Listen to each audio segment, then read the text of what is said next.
प्राचीन काळी देव व दैत्य यांची भांडणे होत असत. त्यांच्यात मोठ्या लढाया होत असत. या लढाईमध्ये अनेक वेळा दानवांचा पराभव होई. दानवांना पळताभुई थोडी होई.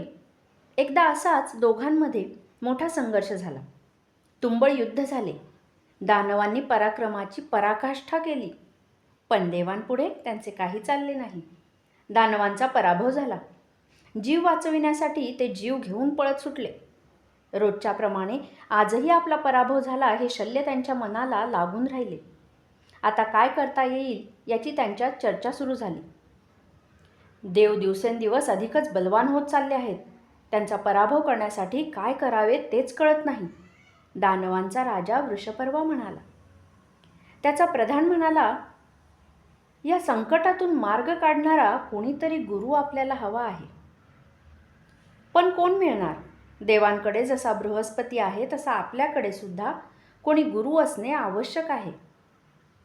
अशी चर्चा चालू असताना राजा वृषपर्व्याला अचानक एक नाव सुचले. बृहस्पतीच्या बरोबरीने शिकणारा आणि त्यांच्याशी स्पर्धा करणारा शुक्राचार्य नावाचा ब्राह्मण होता. दोघांची सतत स्पर्धा चाले. त्यामुळे त्यांच्यात मैत्री निर्माण होण्याऐवजी वितुष्ट मात्र आले होते. अशात देवांचा गुरु म्हणून बृहस्पतीने बाजी मारली. शुक्राचार्य बाहेर पडले. तो अपमान सहन होऊन ते कुठेतरी निघून गेले होते. आणखी शक्ती प्राप्त करण्यासाठी कसल्या तरी महाभयंकर अनुष्ठानाला बसले होते. अशी हकीकत राजा वृषपर्व्याच्या कानावर आली होती.